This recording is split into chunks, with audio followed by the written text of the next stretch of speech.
ಹೊಸ ಹೊಸ ದಾಖಲೆಗಳಿಗೆ, ವಿಶೇಷತೆಗಳಿಗೆ ನರೇಂದ್ರ ಮೋದಿ ಅವರು ಮತ್ತು ಬಿಜೆಪಿ ಕಾರಣ ಆಗ್ತಿದ್ದಾರೆ ಮತ್ತು ಹೊಸ ಹೊಸ ದಾಖಲೆಗಳನ್ನ ಮಾಡ್ತಿದ್ದಾರೆ. ಅದರಲ್ಲಿ ಇದು ಒಂದು. ರಾಷ್ಟ್ರಪತಿಗಳ ಭಾಷಣಕ್ಕೆ ಅವರ ಚರ್ಚೆ ಇಲ್ಲದೆ, ಅವರ ಮಾತಿಲ್ಲದೆ ಅದು ಮುಗಿದು ಹೋಗಿದೆ.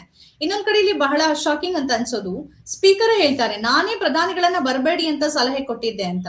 ಇದನ್ನ ಹೇಗೆ ನೋಡ್ಬೇಕು? ಅದು ಕಸ್ಟೋಡಿಯನ್ ಅಲ್ಲಿ ಸ್ಪೀಕರೇ ಆಗಿರೋದ್ರಿಂದ ಪ್ರಧಾನಿಗಳನ್ನ ಬರಬೇಡಿ ಅಂತ ಹೇಳೋ ಸಂದರ್ಭ ತಾನು ದುರ್ಬಲ ಅಂತ ಕೂಡ ತೋರಿಸ್ಕೊಂಡಾಗತ್ತೆ, ಅಥವಾ ಅಲ್ಲಿ ಭದ್ರತೆ ಇಲ್ಲ ಅಂತ ಕೂಡ ಅವರ ಪರೋಕ್ಷವಾಗಿ ಹೇಳಿದ ಹಾಗತ್ತೆ. ಇದೆಲ್ಲವನ್ನ ತಾವು ಯಾವ ಪಾಯಿಂಟ್ ಆಫ್ ವ್ಯೂ ಅಲ್ಲಿ ನೋಡ್ತೀರಿ? ಮಂಜುಳಾ ಅವರೇ, ಮೊಟ್ಟ ಮೊದಲ ಬಾರಿಗೆ ಲೋಕಸಭೆಯಲ್ಲಿ ರಾಷ್ಟ್ರಪತಿಗಳ ಭಾಷಣದ ವಂದನಾ ನಿರ್ಣಯ ವಿರೋಧ ಪಕ್ಷದ ನಾಯಕರ ಮಾತಿಲ್ಲದೇನೆ, ಪ್ರಧಾನಮಂತ್ರಿಯವರ ಸಭಾ ನಾಯಕರ ಮಾತು ಇಲ್ಲದೇನೆ ಅಂಗೀಕಾರ ಆಗಿದೆ. ವಿರೋಧ ಪಕ್ಷದ ನಾಯಕರಿಗೂ ಸಹ ಮಾತಾಡ್ಲಿಕ್ಕೆ ಅವಕಾಶ ಕೊಟ್ಟಿಲ್ಲ, ಪ್ರಧಾನಿಯವರು ಮಾತಾಡ್ಲಿಲ್ಲ ಲೋಕಸಭೆಯಲ್ಲಿ. ಇದು ಬಹುಶಃ ಭಾರತದ ಒಂದು ಪ್ರಜಾಪ್ರಭುತ್ವದ ಇತಿಹಾಸದಲ್ಲಿ ಇದು ಯಾವಾಗ್ಲೂ ನೆನ್ಪಿಟ್ಕೊಳ್ತಕ್ಕಂಥ ಘಟನೆ ಆಗಿರುತ್ತೆ. ವಿಪಕ್ಷ ನಾಯಕರಿಗೂ ಅವಕಾಶ ಇಲ್ಲ, ಪ್ರಧಾನಿಯವರು ಮಾತಾಡ್ಲಿಲ್ಲ, ರಾಷ್ಟ್ರಪತಿಗಳ ಭಾಷಣದ ವಂದನಾ ನಿರ್ಣಯ ಅಂಗೀಕಾರ ಆಯ್ತು ಅಂತೇಳಿ. ಇಂಥ ಒಂದು ದುರಾದೃಷ್ಟದ ಒಂದು ಸಂದರ್ಭ ಬರಬಾರ್ದಿತ್ತು. ಇದ್ರ ಜೊತೆಗೆ ಇನ್ನೊಂದು ಅಂಶ ಏನಂದ್ರೆ, ಬಿಜೆಪಿ ನೇತೃತ್ವದ NDA ಅಧಿಕಾರದಲ್ಲಿದೆ, ಕಾಂಗ್ರೆಸ್ ವಿರೋಧ ಪಕ್ಷದಲ್ಲಿದೆ. ಯಾರು ಪ್ರಧಾನಮಂತ್ರಿ ಆಗ್ತಾರೆ ಅವರು ದೇಶದ ಪ್ರಧಾನಿ ಆಗಿರ್ತಾರೆ. ಅವರು ಬಿಜೆಪಿಗೆ ಮಾತ್ರ, NDAಗೆ ಮಾತ್ರ ಪ್ರಧಾನಿ ಆಗಿರೋದಿಲ್ಲ, ಅವರು ದೇಶದ ಪ್ರಧಾನಿ. ಅಂದ್ರೆ ಪ್ರಧಾನಿ ನಿಷ್ಪಕ್ಷಪಾತವಾಗಿರ್ತಾರೆ ಅಂತ ಅನ್ಕೊಳ್ಳೋಣ, ಭಾವಿಸೋಣ. ಆದ್ರೂ ಸಹ ಅವರೊಂದು ಪಕ್ಷದ ಒಬ್ಬ ಕಾರ್ಯಕರ್ತರು ಅಥವಾ ನಾಯಕರಾಗಿರೋದ್ರಿಂದ ಸ್ವಲ್ಪ ಅವರ ಬಿಜೆಪಿ ಪರವಾಗಿ ಒಲವು ಇರ್ಬೋದು. ಆದ್ರೆ ನಾವೀಗ ಬಹಳ ತುರ್ತಾಗಿ ಒತ್ತಾಯಿಸ್ಬೇಕಾಗಿರೋದು ಒಬ್ಬ ನಿಷ್ಪಕ್ಷಪಾತ ಸ್ಪೀಕರ್ ಬೇಕಂತೇಳಿ. ಅವರು ಒಂದು ಪಕ್ಷದ ಪ್ರಾಥಮಿಕ ಸದಸ್ಯತ್ವಕ್ಕೆ ರಾಜೀನಾಮೆ ಕೊಟ್ಟು ಒಂದು ಸದನ ಏನಿದೆ ಲೋಕಸಭೆಯ ಒಂದು ಹೆಡ್ ಮಾಸ್ಟರ್ ಜಾಗದಲ್ಲಿ ಕುತ್ಕೊಂಡಾಗ ಅವರಿಗೆ ಆಡಳಿತ ಪಕ್ಷ, ವಿಪಕ್ಷ, ಸಣ್ಣ ಪಕ್ಷ, ದೊಡ್ಡ ಪಕ್ಷ ಈ ತರದ ಯಾವುದೇ ಭಿನ್ನಾಭಿಪ್ರಾಯ, ಯಾವುದೇ ರಾಗದ್ವೇಷಗಳು ಅವರಲ್ಲಿ ಇರಬಾರದು. ಅಂತಹ ಒಬ್ಬ ಸ್ಪೀಕರ್ ಆಗಿರ್ಬೇಕು ಅವರು. ಅದೇ ಆ ಸ್ಥಾನದ ಮಹಿಮೆನೆ ಅದು. ಏನು ಸ್ಪೀಕರ್ ಆಗಿರ್ತಾರೆ ಅವ್ರು ಎಲ್ಲರನ್ನೂ ಸಹ ಸಮಾನವಾಗಿ ನೋಡ್ತಾರೆ ಅಂತೇಳಿ. ಆದ್ರೆ ಭಾರತದ ಪ್ರಜಾಪ್ರಭುತ್ವದ ಇತಿಹಾಸದಲ್ಲಿ ನಿಷ್ಪಕ್ಷಪಾತ ಸ್ಪೀಕರ್ ನಮಗೆ ಇವತ್ತು ಸಿಕ್ಕಿಲ್ಲ ಅನ್ನೋದು ಇವತ್ತು ನಡೆದಂತಹ ಘಟನೆಯಿಂದ ಗೊತ್ತಾಗ್ತಾ ಇದೆ. ಸರಿ, ಅವರು ಏನೋ ಕಾಂಗ್ರೆಸ್ನವ್ರು ಏನೋ ಅನಿರೀಕ್ಷಿತ ಕೃತ್ಯ ಮಾಡ್ಬಿಡ್ತಾರಂತೆ, ಹಾಗಂತೆ ಹೀಗಂತೆ. ಸರಿ, ಅವ್ರಿಗೇನೋ ಇತ್ತು, ಏನೋ ಒಂದು ಸೂಚನೆ ಬಂದಿತ್ತು. ಯಾಕಂದ್ರೆ ಅವರು ಒಂದು ನೆಟ್ವರ್ಕ್ ಇರುತ್ತೆ, ಏನೋ ಮಾಡ್ಬೋದು ವಿರೋಧ ಪಕ್ಷದವರು.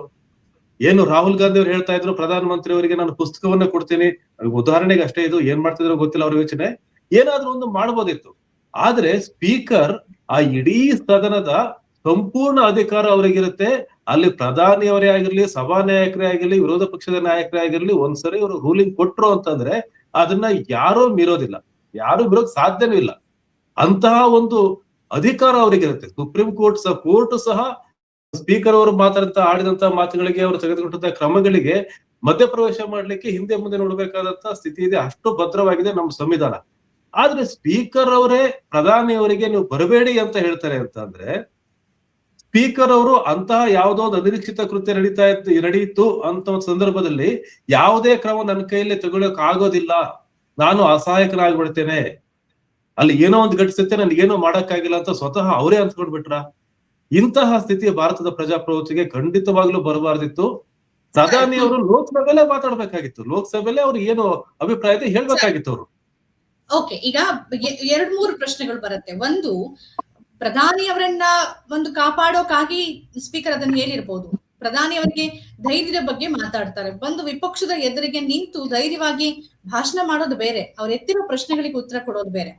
ಅಥವಾ ಈ ತರದ ಸಂದರ್ಭದಲ್ಲಿ ಆಡಳಿತ ಮತ್ತು ವಿಪಕ್ಷದ ನಾಯಕರನ್ನ ಕರೆದು ಸುಗಮ ಕಲಾಪಕ್ಕೆ ಅವಕಾಶ ಮಾಡಿಕೊಡುವಂತೆ ಸ್ಪೀಕರ್ ಅವರು ಸಂಧಾನ ಮಾಡ್ಬೇಕಾದ್ರೆ ಅವ್ರ ಜವಾಬ್ದಾರಿ. ಅದು ಸದನದ ಯಾವುದೇ ಇರ್ಲಿ, ಸಂಸತ್ ಕಲಾಪದ ಪುಸ್ತಕದಲ್ಲೂ ಕೂಡ ಅದಿರತ್ತೆ. ನನಗದು ಸೆಕ್ಷನ್ ಅದೆಲ್ಲ ಗೊತ್ತಿಲ್ಲ, ಸಹಜವಾಗಿ ಇದ್ದೇ ಇರುತ್ತೆ ಒಂದ್ ಈ ತರದ ಸಂದರ್ಭ ಬಂದ ಸಂದರ್ಭದಲ್ಲಿ. ಅಥವಾ ವಿಪಕ್ಷ ನಾಯಕನಿಗೆ ಮಾತಾಡೋಕೆ ಅವಕಾಶ ನೂರಾರು ಆಪ್ಷನ್ಗಳಿತ್ತು, ನೂರಾರು ಅವಕಾಶಗಳಿತ್ತು.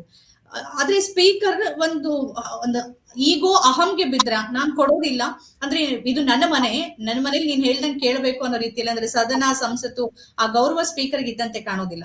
ಪ್ರಧಾನಿ ಕೂಡ ಬಂದ್ ಮಾತನಾಡ್ಬೋದಾಗಿತ್ತು. ಈಗ ಇವ್ರು ಸಲಹೆ ಕೊಟ್ಟ ತಕ್ಷಣ ಅವ್ರು ಬರೋದಿಲ್ಲ ಅಂತಲ್ಲ, ಅವ್ರು ಹೇಳ್ದಂಗೆ ಇವ್ರು ಕೇಳ್ತಾರೆ ಅನ್ನೋದೆಲ್ಲ ಇಡೀ ದೇಶಕ್ಕೆ ಗೊತ್ತು. ಪ್ರಧಾನಿ ಹೇಳ್ದಂಗೆನೆ ಸ್ಪೀಕರ್ ಕೇಳ್ತಾರೆ ಅಂತ.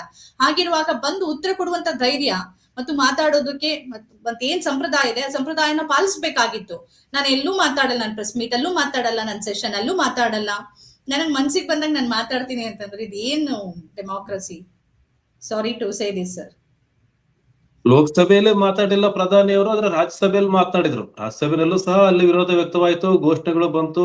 ಕಾಂಗ್ರೆಸ್ ಅವರು ಘೋಷಣೆ ಕೂಗಿದ್ರು, ಸಭಾ ತ್ಯಾಗ ಮಾಡಿದ್ರು, ಸುದೀರ್ಘವಾಗಿ ಮಾತಾಡಿ ಮತ್ತೆ ಅವರು ಕಾಂಗ್ರೆಸ್ ಅನ್ನ ಟೀಕೆ ಮಾಡಿದ್ರು ಮತ್ತು ವಿಕಸಿತ ಭಾರತ ಏನು ಅವ್ರ ಯೋಚನೆ ಇತ್ತು ಅದನ್ನೆಲ್ಲ ಹೇಳಿದ್ರು. ಆದ್ರೆ ಲೋಕಸಭೆಯಲ್ಲಿ ಸ್ಪೀಕರ್ ಅಲ್ಲಿ ಏನಾದ್ರು ಆಯ್ತು, ಅಲ್ಲಿ ಪ್ರಧಾನಿಯವರಿಗೆ ಮಾತಾಡ್ಲಿಕ್ಕೆ ಬಿಡಲ್ಲ, ಅವರು ಕುರ್ಚಿನ ಸುತ್ತುವರಿತಾರೆ ಅಥವಾ ಇನ್ನೊಂದೇನೋ ಮಾಡ್ತಾರೆ ಅಂದ್ರೆ ಅಲ್ಲಿ ಕ್ಷಮಿಸಿ ಸರ್. ಅಲ್ಲಿ ಕ್ಷಮಿಸಿ. ಒಂದೇ ನಿಮಿಷ ಕ್ಷಮಿಸಿ. ಆಯ್ತು, ಸುತ್ತುವರೆದ್ರು. ಅಲ್ಲಿ ಪ್ರಧಾನಿಗಳು ಇರ್ಲಿಲ್ಲ ಆ ಸಂದರ್ಭದಲ್ಲಿ ಅವ್ರು ಸುತ್ತುವರೆದಿದ್ದು. 3-4 ಮಂದಿ ಮಹಿಳಾ ವಿಪಕ್ಷದ ಸದಸ್ಯರುಗಳಿದ್ರು. ಆದ್ರೆ ಒಂದೇ ನಿಮಿಷಕ್ಕೆ ಇಡೀ ದಿನ ಕಲಾಪ ಮುಂದುವರಿಸಿದಂತೆ ಏನಾಗಿತ್ತು, ಅಂತದ್ದು ಏನಾಗಿತ್ತು? ಕಳೆದ ವರ್ಷ ಅದ್ರ ಹಿಂದಿನ ವರ್ಷನೂ ಅಲ್ಲಿ ಇವರು ಪ್ರತಾಪ್ ಸಿಂಹ ಅವರು ಪರ್ಮಿಷನ್ ಕೊಟ್ಟದೇನೋ ಬಾಂಬ್ ತಗೊಂಡು ಒಳಗಡೆ ಹೋಗಿದ್ರಲ್ಲ, ಅವಾಗ್ಲೂ ಏನೋ ಇಷ್ಟೆಲ್ಲ ಆಗಿರ್ಲಿಲ್ಲ. ಈ ಸಂದರ್ಭದಲ್ಲಿ ಮಹಿಳಾ ಸದಸ್ಯರು, ಸದನದ ಒಳಗಿರುವ ಮಹಿಳಾ ಸದಸ್ಯರು ಅಲ್ಲಿ ಹೋದ್ರು ಅಂದ ತಕ್ಷಣ ಒಂದು ನಿಮಿಷಕ್ಕೆ ಇಡೀ ದಿನ ಮುಂದ್ ಹಾಕ್ತಾರೆ ಅಂತಂದ್ರೆ ಅವ್ರಿಗೆ ಇದು ಬೇಕಿತ್ತ ಅಥವಾ ಇದಕ್ಕೆ ಕಾಯ್ತಾ ಇದ್ರ ಅಂತ ಅನ್ಸುತ್ತೆ. ಮುಂದ್ ಹಾಕುವಂತ ವಿಚಾರವೇ ಅಲ್ಲ ಅದು, ಇಡೀ ದಿನಾನ. ನಿಜವಾಗ್ಲೂ ಮುಂದೆ ಹಾಕುವಂತ ವಿಚಾರ ಅಲ್ಲ. ನಿಜವಾಗ್ಲೂ ಯಾವುದೇ ಸದಸ್ಯ ಅನುಚಿತ ವರ್ತನೆ ಮಾಡಿದ್ದಾರೆ ಅಂತ ಹೇಳಿ ಸ್ಪೀಕರ್ ಅವರಿಗೆ ಅನ್ಸಿದ್ರೆ ಅವರನ್ನ ಸದನದಿಂದ ಹೊರ ಹಾಕ್ಬೋದು, ಅಮಾನತ್ ಮಾಡ್ಬೋದು. ಮಾರ್ಷಲ್ಗಳಿರ್ತಾರೆ, ಒಂದು ಆದೇಶವನ್ನು ಕೊಟ್ರೆ ಮಾರ್ಷಲ್ಗಳು ಎತ್ಕೊಂಡು ಹೊರಗೆ ತಗೊಂಡು ಹೋಗ್ತಾರೆ, ಕರ್ಕೊಂಡು ಹೋಗೋದಲ್ಲ, ಎತ್ಕೊಂಡು ತಗೊಂಡು ಹೋಗ್ತಾರೆ. ಇಷ್ಟೆಲ್ಲ ಇದ್ದಾಗ ಮುಂದೂಡ್ತಕ್ಕಂತ ಅಗತ್ಯವೇ ಇದ್ದಿಲ್ಲ. ಆಯ್ತು, ಅಲ್ಲಿ ಒಂದು ಏನೋ ಒಂದು ಪ್ರಧಾನಿಯವರು ಬಂದಾಗ ಅವ್ರ ಹತ್ರನೇ ಹೋಗಿ ಪ್ರತಿಭಟನೆ ಮಾಡ್ತಾರೆ ಅಂತ ಅನ್ಸಿರ್ಬೋದು. ಅಂತಹ ಒಂದು ಸಂದರ್ಭ ಆದಾಗ ಮಾರ್ಷಲ್ಗಳಿಗೆ ಹೇಳಿ ಅವ್ರನ್ನ ಹೊರ ಕಳಿಸ್ಬೋದು. ಈಗ ಸಂಸದರನ್ನ ಅಮಾನತ್ ಮಾಡಿದಾರಲ್ವಾ, ಈಗ ಪೇಪರ್ ತೂರಿದ್ರು ಅಂತ ಅಮಾನತ್ ಮಾಡಿದ್ದಾರೆ, ಈಗ 8 ದಿನ ಅಮಾನತ್ ಮಾಡಿದ್ದಾರೆ. ಅದೇ ರೀತಿ ಅಮಾನತ್ ಮಾಡ್ಬೋದಿತ್ತು. ಅಂದ್ರೆ ಪ್ರಧಾನಿಯವರು ಲೋಕಸಭೆಯಲ್ಲೇ ಉತ್ತರ ಕೊಡ್ಬೇಕಾಗಿತ್ತು. ಸಂಪ್ರದಾಯವನ್ನು ಯಾಕೆ ಮುರಿದ್ರು ಅವರು? ಪ್ರಧಾನಿಯವರು ಅಲ್ಲೇ ಉತ್ತರ ಕೊಡ್ಬೇಕಾಗಿತ್ತು, ಅಲ್ಲೇ ಅವ್ರಿಗೆ ಪ್ರಶ್ನೆ ಕೇಳ್ಬೇಕಿತ್ತು, ಅಲ್ಲೇ ಘೋಷಣೆಗಳಾಗಲಿ, ಇವರು ಮತ್ತೆ ಏನಾದ್ರು ಕೌಂಟರ್ ಕೇಳಲಿ, ಅವ್ರು ಹೇಳಲಿ, ಮತ್ತೊಂದು ಮಾಡ್ಲಿ, ಎಲ್ಲವೂ ಚರ್ಚೆ. ಇಡೀ ನಮ್ಮ ಸಂವಿಧಾನದ, ನಮ್ಮ ಪ್ರಜಾಪ್ರಭುತ್ವದ ಸೌಂದರ್ಯ ಎಲ್ಲಿದೆ ಅಂತಂದ್ರೆ ಚರ್ಚೆಯಲ್ಲಿದೆ, ಮಾತುಕತೆಯಲ್ಲಿದೆ. ಯಾರದೇ ಒಬ್ಬರ ಧ್ವನಿಯನ್ನು ಅಡಗಿಸೋದ್ರಲ್ಲಿ ಪ್ರಜಾಪ್ರಭುತ್ವ ಇಲ್ಲ. ಹಾಗಾಗಿ ಇಂಥ ಒಂದು ಕ್ರಮ ಏನಿದೆ, ಮುಂದೂಡ್ತೇವೆ ಅಂತ ಹೇಳೋದು, ಮತ್ತೆ ಭಾಷಣ ಇಲ್ದೇನೆ, ಪ್ರಧಾನಿಯವರ ಭಾಷಣ ಇಲ್ಲದೆ ಅಂಗೀಕಾರ ಮಾಡ್ತಕ್ಕಂಥದ್ದು ಏನಿದೆ, ಇದು ನಿಜವಾಗ್ಲೂ ದುರ್ದೈವ. ಇದು ಎಲ್ಲಾ ಅಧಿಕಾರ ಇದ್ರೂ ಸಹ ಯಾಕೆ ಹೆದರಿದ್ರು ಅಂದ ತಕ್ಷಣ ಇದೊಂಥರ ರಾಜಕೀಯ ಸ್ಟೇಟ್ಮೆಂಟ್ ತರ ಕಾಣುತ್ತೆ. ರಾಹುಲ್ ಗಾಂಧಿ ಅವರು ಹೇಳ್ತಾರೆ ಪ್ರಧಾನಿ ನರೇಂದ್ರ ಮೋದಿ ಅವರು ಹೆದರಿದ್ದಾರೆ ಅಂತೇಳಿ. ಇಲ್ಲಿ ಸ್ಪೀಕರ್ ಅವರು ಹೆದರ್ಬಿಟ್ರ? ಇದನ್ನ ಮೊದ್ಲೇ ಹೇಳಿದ್ರು ರಾಹುಲ್ ಗಾಂಧಿ, ಮೊನ್ನೆ ಅವ್ರು ಹೇಳಿದ್ರು ವಿಪಕ್ಷ ನಾಯಕ ಮಾತಾಡದಿದ್ರೆ ಮೋದಿ ಅವರು ಮಾತಾಡೋದಿಲ್ಲ ಅಂತ. ಅವ್ರು ಹೇಳ್ದಂಗೆ ಅವ್ರು ನಡ್ಕೊಂಡ್ರ ಅಂತ ಅನ್ಸುತ್ತೆ.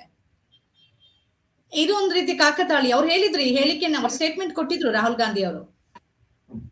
ಹೌದು. ಆದ್ರೆ ವಿಪಕ್ಷ ನಾಯಕ ಮಾತಾಡ್ಲಿಲ್ಲ ಅನ್ನೋ ಕಾರಣಕ್ಕಾಗಿ ಮೋದಿ ಅವರು ಅಲ್ಲೇ ಮಾತಾಡ್ಲಿಲ್ಲ ಅಂತ ಅಂದ್ಕೊಡೋದು ಸ್ವಲ್ಪ ಕಷ್ಟ. ಯಾಕಂದ್ರೆ ಬಿಜೆಪಿ ಈ ತರದ ತಂತ್ರಗಾರಿಕೆಯನ್ನ ಬಹಳ ಮಾಡಿದೆ. ಅಲ್ಲಿ ಬಹುಶಃ ನಾವು ಉತ್ತರ ಕೊಡೋಕ್ ಆಗದೆ ಇರತಕ್ಕಂತ ಒಂದು ಪ್ರಸಂಗ ಬರ್ಬೋದು, ನಾವು ಎದುರಿಸಲಿಕ್ಕೆ ಸಾಧ್ಯ ಆಗದಿರ್ತಕ್ಕಂಥ ಒಂದು ಪ್ರಸಂಗ ಬರ್ಬೋದು. ಅದು ಇಡೀ ಸರ್ಕಾರಕ್ಕೆ, ಪಕ್ಷಕ್ಕೆ ಮುಜುಗರಕ್ಕೆ ಕಾರಣ ಆಗ್ಬಹುದು ಅಂತ ಅವ್ರು ಅನ್ಕೊಂಡಿರ್ಬೋದು. ಯಾವುದೋ ಒಂದು ಅಲ್ಲಿ ಕಾಂಗ್ರೆಸ್ ಹೇಳುತ್ತೆ, ಅಥವಾ ಏನು ನರವಣೆ ಅವರ ಪುಸ್ತಕ ಇದೆ ಅದನ್ನೇ ಕೊಡ್ಬೋದು, ಅಥವಾ ಇನ್ನೊಂದೇನೇ ಮಾಡ್ಬೋದು. ಪ್ರಧಾನಿ ನರೇಂದ್ರ ಮೋದಿ ಅವರು ಇದುವರೆಗೂ ಏನು ಒಂದೂ ಕಪ್ಪು ಚುಕ್ಕಿ ಇಲ್ಲದಂತೆ ಅಧಿಕಾರ ನಡೆಸಿದಂತ ಒಬ್ಬ ಪ್ರಧಾನಿ ಅಂತ ಏನು ಒಂದು ಇಮೇಜ್ ಇದೆ, ಆ ಇಮೇಜ್ ಅನ್ನ ಉಳಿಸ್ಕೊಳ್ಬೇಕಾದಂತ ಒಂದು ಅನಿವಾರ್ಯತೆನೂ ಸಹ ಬಿಜೆಪಿಗೆ ಇದೆ. ಹಾಗಾಗಿ ಇಂಥ ಯಾವುದೇ ಮುಖಾಂತರ, ಭಾಷಣವನ್ನ ತಪ್ಪಿಸ್ಕೊಳ್ಳೋದ್ ಮುಖಾಂತರ, ಪ್ರೆಸ್ ಮೀಟ್ ಅವಾಯ್ಡ್ ಮಾಡೋದ್ರ ಮುಖಾಂತರ, ಅಥವಾ ತಾನೇ ಮಾತಾಡೋದ್ರ ಮುಖಾಂತರವಾಗಿ ಇಮೇಜ್ ಸೃಷ್ಟಿ ಆಗತ್ತಾ? ಎಲ್ಲಿ ತನಕ ಆ ಇಮೇಜ್ ಇರುತ್ತೆ, ಅಥವಾ ಎಲ್ಲಿ ತನಕ ಆ ಇಮೇಜ್ ಅನ್ನ ಕಾಪಾಡ್ಕೊಳ್ಳೋದಕ್ಕೆ ಸೋಕಾಲ್ಡ್ ಮಾಧ್ಯಮಗಳು ಪ್ರಯತ್ನ ಪಡ್ತಾರೆ? ಇದೆಲ್ಲ ಒಂದಿನ ಕಳಚಿ ಬೀಳ್ಬೇಕಲ್ಲ ಎಲ್ಲವೂ. ಖಂಡಿತ ಇಮೇಜ್ ಕಳಚಿ ಬೀಳ್ಲೇಬೇಕು. ಈ ಸೋಷಿಯಲ್ ಮೀಡಿಯಾಗಳಾಗಿರ್ಬೋದು, ಅವ್ರ ಜೊತೆ ಇರ್ತಕ್ಕಂಥ ಮಾಧ್ಯಮಗಳಾಗಿರ್ಬೋದು, ಎಷ್ಟು ದಿನ ಪ್ರಧಾನಿಯವರ ಈ ಒಂದು ಕಪ್ಪು ಚುಕ್ಕಿ ಇರದಿರ್ತಕ್ಕಂಥ ಇಮೇಜ್ ಅನ್ನ ಉಳಿಸ್ಲಿಕ್ಕೆ ಸಾಧ್ಯ? ಅದು ಅವರ ನಡವಳಿಕೆಯಲ್ಲೂ ಗೊತ್ತಾಗಬೇಕು. ಎದುರಿಸುವಂತ ಯಾವುದೇ ವಿರೋಧ ಪಕ್ಷದ ಯಾವುದೇ ಟೀಕೆಯನ್ನ, ಯಾವುದೇ ಮಾತನ್ನ ಎದುರಿಸ್ತೇನೆ ಅನ್ನುವಂತ ಛಾತಿಯಲ್ಲೂ ಸಹ, ಧೈರ್ಯದಲ್ಲೂ ಸಹ ಗೊತ್ತಾಗಬೇಕು ಅವ್ರ ಇಮೇಜ್ ಅದು.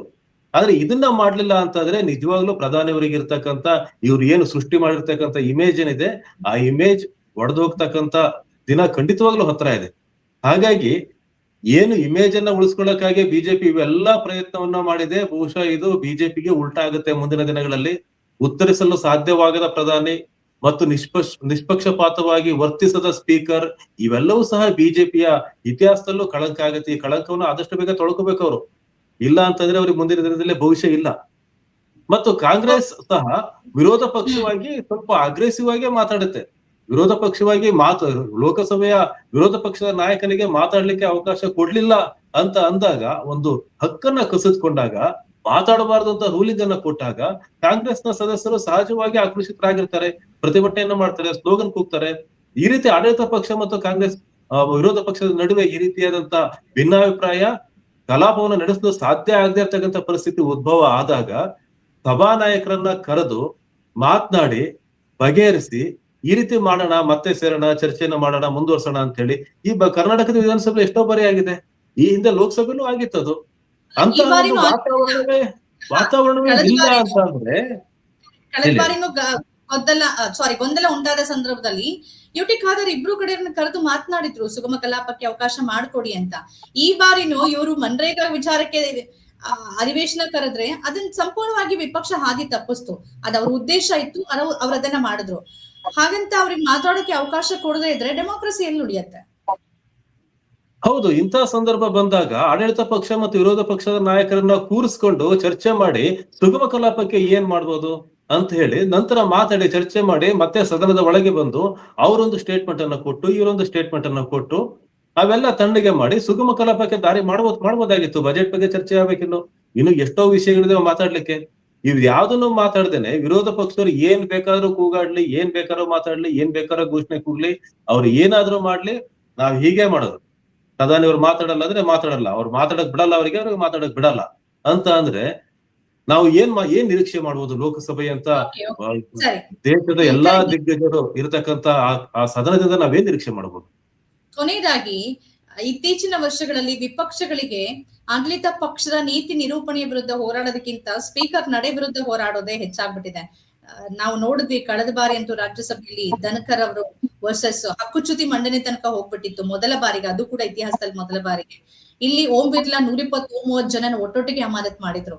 ವಿಪಕ್ಷಗಳು ಯಾರ ಜೊತೆ ಹೊಡೆದಾಡ್ಬೇಕು, ಯಾರ ಜೊತೆ ನಿಂತ್ಕೊಬೇಕು ಹೊಡೆದಾಟಕ್ಕೆ ಅಂತ ಗೊತ್ತಾಗ್ತಿದೆ. ಹೊಡೆದಾಟ ಅಂತಂದ್ರೆ ಮಾತಿನಲ್ಲಿ ಹೇಳ್ತಾರೋ. ವಿರೋಧ ಪಕ್ಷಗಳು ಸರ್ಕಾರವನ್ನ ಎಚ್ಚರಿಸುವಂತ ಕೆಲಸವನ್ನ ಮಾಡ್ತವೆ.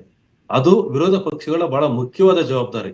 ಸರ್ಕಾರವನ್ನ ಎಚ್ಚರಿಸೋದಕ್ಕೆ ಅವ್ರಿಗೆ ಇರ್ತಕ್ಕಂಥ ಬಹಳ ಮುಖ್ಯವಾದ ವೇದಿಕೆಯೇ ಈ ಸದನದ ಕಲಾಪಗಳು.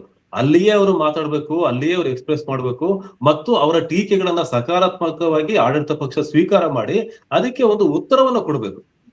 ಆಗ ಪ್ರಜಾಪ್ರಭುತ್ವ ನಡೆಯುತ್ತೆ. ಆದ್ರೆ ವಿರೋಧ ಪಕ್ಷದವರಿಗೆ ಮಾತಾಡ್ಲಿಕ್ಕೆ ಬಿಡಲ್ಲ, ಅವ್ರು ಏನ್ ಮಾತಾಡಿದ್ರು ನೋ ನೋ ನೋ ಅಂತ ಕಟ್ ಮಾಡ್ತೇನೆ ಅಂತ ಅಂದ್ರೆ, ಏನ್ ಹೇಳಿಕೊಟ್ರು ಸಹ ಅವ್ರ ಬಾಯಿ ಮುಚ್ಚಿಸ್ತೇನೆ ಅಂತ ಅಂದ್ರೆ ಪ್ರಜಾಪ್ರಭುತ್ವ ಸಂಕಷ್ಟದಲ್ಲಿದೆ ಅಂತಾನೆ ಅರ್ಥ. ಪ್ರಜಾಪ್ರಭುತ್ವ ಉಳಿಸ್ಬೇಕಾದ ಜವಾಬ್ದಾರಿ ಪ್ರಧಾನಿಯವರಿಗೆ ಎಷ್ಟಿದೆಯೋ, ವಿರೋಧ ಪಕ್ಷದ ನಾಯಕರಿಗೆ ಎಷ್ಟಿದೆಯೋ ಅಷ್ಟೇ ಜವಾಬ್ದಾರಿ ಸ್ಪೀಕರ್ ಅವರಿಗೂ ಸಹ ಇರುತ್ತೆ, ಸಭಾ ನಾಯಕರಿಗೂ ಸಹ ಇರುತ್ತೆ. ಹಾಗಾಗಿ ಸುಗಮ ಕಲಾಪಕ್ಕೆ ಸ್ಪೀಕರ್ ಅವರು ಅವಕಾಶ ಮಾಡ್ಕೊಡ್ಬೇಕು. ಈ ರೀತಿ ಸ್ಪೀಕರ್ ಜೊತೆನೆ ಗುದ್ದಾಡ್ತಕ್ಕಂತ ಪರಿಸ್ಥಿತಿ ಮುಂದುವರೆದ್ರೆ ಬರೀ ಗುದ್ದಾಟಗಳೇ ಆಗುತ್ತೆ, ಸ್ಲೋಗನ್ಗಳೇ ಆಗುತ್ತೆ, ಘೋಷಣೆಗಳೇ ಆಗುತ್ತೆ, ಯಾವ ಚರ್ಚೆಗಳು ನಡೆಯಲ್ಲ, ಯಾವ್ದು ನಡೆಯಲ್ಲ. ಮತ್ತೆ ಎಷ್ಟೋ ಜನ ಸಂಸದರು ಅವರ ಕ್ಷೇತ್ರದ ಬಗ್ಗೆ ಎಷ್ಟೋ ಪ್ರಶ್ನೆಗಳು ಇಟ್ಕೊಂಡು ಬಂದಿರ್ತಾರೆ, ದೇಶಕ್ಕೆ ಸಂಬಂಧಪಟ್ಟಂತ ಎಷ್ಟೋ ಪ್ರಶ್ನೆಗಳನ್ನ ಕೇಳ್ಬೇಕಾಗಿರುತ್ತೆ, ಸರ್ಕಾರದಿಂದ ಉತ್ತರವನ್ನು ಪಡಿಬೇಕಾಗಿರುತ್ತೆ.